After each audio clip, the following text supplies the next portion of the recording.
After over 3 decades of faithful service, the United States Army and Marine Corps are replacing the AM General Humvee in frontline service with the Oshkosh JLTV. Although Humvees will continue to serve behind the scenes with the Army and Marines until 2050, the new JLTV, short for Joint Light Tactical Vehicle, is as much as a technology leap over the Humvee as the Humvee was to the Jeep-like Ford M151 mutt before it. With that in mind, here's how the Humvee and JLTV stack up on paper. When AM General developed their Humvee back in the late 70s and early 80s, its naturally aspirated 150 horsepower 6.2-liter diesel V8 paired with a 3-speed automatic was a game-changer compared to the M151 mutt's gas-swilling 71 horsepower 2.3-liter i4 and 4-speed manual. Since the Humvee first went into service, its engine has been upgraded to a 6.5-liter turbodiesel V8 that produces a scant 190 horsepower, paired with a 4-speed automatic.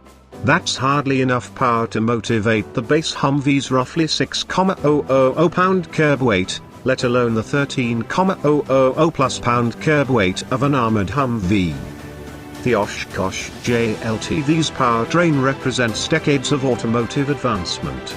In an effort to keep costs in check and hit performance targets, Oshkosh chose GM's new L5P Duramax 6.6-liter turbodiesel V8 engine to power the new JLTV. A familiar sight under the hoods of 2017 Chevrolet-Silverado-HD and 2017 GMC Sierra-HD models, the JLTV's Duramax engine is modified for severe duty and actually detuned to around 400 horsepower by Gale Banks Engineering for the JLTV. The JLTV's transmission is also a durable, commercially available component. It's the Allison 6-speed automatic transmission also used by GM heavy-duty pickups. More than anything, both the Humvee and JLTV are designed around their 4-wheel drive systems. Some of the military's requirements for what would become the Humvee include the ability to climb a 60% incline, traverse a 40% slope, and ford 2.5 feet of water without a snorkel, or 5 feet with a snorkel. Those requirements dictated a lot of the engineering and design choices AM General made in the Humvee. It was fitted with an independent suspension, its wheels were mounted on portal axles providing gear reduction and boosting ground clearance to 16 inches. The Humvee's entire drivetrain and even its brakes were sucked up into the body of the vehicle, making the cabin a tight squeeze but ensuring that the Humvee's off-road ability would meet military requirements. The whole package was rounded out with a full-time 4-wheel drive system with a 2-speed transfer case, locking differentials, and a central tire inflation system, CTIS. Although much of the military's requirements for the JLTV are still classified, it did want the 14,000 pound JLTV to go everywhere the Humvee could go but be faster and with more capability. To that end, Oshkosh fits each JLTV with its TAC-4i suspension system. A fully independent double wishbone design with electronically adjustable high-pressure gas shocks, Oshkosh tuned the JLTV's TAC-4i suspension in the Baja 1000, giving this military off-roader some serious Ford F-150 Raptor rivaling chops. The JLTV's suspension has 20 inches of wheel travel and the ability to raise and lower the suspension as needed, negating the need for portal axles. Without the optional snorkel kit, and with its suspension in its highest setting, the JLTV can ford 5 feet of water without breaking a sweat. Like the Humvee, the JLTV also has a full-time 4-wheel drive system with low-range, locking differentials, and a CTIS. Although Humvees were initially pretty reliable in the field, as they aged and as the military upgraded them with heavy armor that increased wear and tear, they became garage queens to many servicemen and women.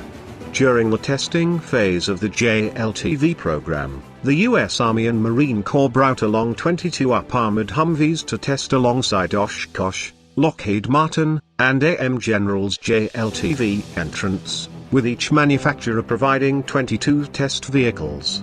During nearly 3 years of testing, platoons equipped with Oshkosh JLTVs had the highest levels of mission success. Oshkosh's JLTVs were also far and away the most reliable of the bunch, averaging 7,051 miles between operational mission failure, defined as a system failure that prevents the vehicle from accomplishing its mission. Up-armored Humvees were surprisingly the second most reliable of the group, averaging 2,968 miles between failures, followed by the Lockheed Martin JLTV at 1,271 miles between failures, and the AM General JLTV, which averaged 526 miles between failures. Humvees offered up far better protection to its occupants compared to the open-air Jeeps they replaced. In the same way that AM General improved the light tactical vehicle by adding a roof and doors, Oshkosh does the same by baking a base level of armor into each JLTV. Utilizing lessons learned on its M-ATV MRAP, mine-resistant ambush-protected vehicle, program, the JLTV features a V-shaped hull to deflect blasts from below, bulletproof windows, and an armored crew capsule. Compared to an up-armored Humvee, a basic JLTV offers multiple orders of magnitude more protection from bullets and bombs to its occupants. Each JLTV is also capable of being fitted with a B-kit of armor, boosting protection to MRAP levels of protection. The Oshkosh JLTV is currently in low-rate initial production. Although the U.S. Air Force, Navy, and Coast Guard haven't revealed any intention of buying the JLTV, the U.S. Army and Marine Corps will begin to field JTLVs to frontline troops.